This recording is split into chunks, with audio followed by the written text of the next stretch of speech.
የ2018 ዓ.ም የኢትዮጵያ ፕሪሚየር ሊግ ሻምፒዮን የሆነው ሲዳማ ቡና እግር ኳስ ክለብ ዛሬ በክልሉ መዲና ሐዋሳ ደማቅ አቀባበል ተደርጎለታል። በዕለቱ የዋንጫ ርክክብ ስነ ስርዓትና የታሪካዊ ድሉ ደስታ ከመላው የሲዳማ ሕዝብ ጋር በኩራት አክብሯል። መርሃ ግብሩ ላይ የሲዳማ ክልል ምክትል ርዕሰ መስተዳድርና የትምህርት ቢሮ ኃላፊ አቶ በየነ በራሳ ለክለቡ ተጫዋቾች፣ አሰልጣኞች፣ አመራሮችና ደጋፊዎች እንኳን ደስ ያላችሁ ያሉ ሲሆን ይህ ታሪካዊ ድል የሲዳማ ሕዝብ ትጋት፣ የአንድነትና የጽናት ፍሬ መሆኑንም አውስቷል። የሻምፒዮንነት ዋንጫው ለሕዝብ በይፋ በቀረበበት ወቅት አደባባዩ በጭብጨባ፣ በደስታ ጩኸት፣ በጭፈራና በሲዳማ ባህላዊ ትርኢቶች ደምቆ ታይቷል። ይህም የክለቡ ድል የመላው የሲዳማ ሕዝብ ድል መሆኑን በተግባርም አሳይቷል። በመጨረሻም በሲዳማ ክልል የሚገኙት 37 ወረዳዎች ክለቡ ላስመዘገበው ታሪካዊ ስኬት ያላቸውን አድናቆት ለመግለጽ ከወረዳዎቹ ቁጥር ጋር ተመሳሳይ በሆነ መልኩ 37 ሰንጋዎችን ለክለቡ በስጦታ መልክ ማበርከታቸውም ታውቋል።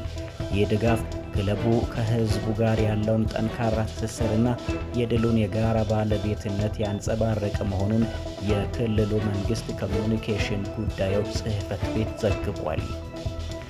የአሜሪካው ፕሬዝዳንት ዶናልድ ትራምፕ ኢራን ስምምነቱን መጣሷን ጠቅሰው ሀገራቸው የሆርሙዝ ሰርጥ እንደምትቆጣጠር ገለጹ።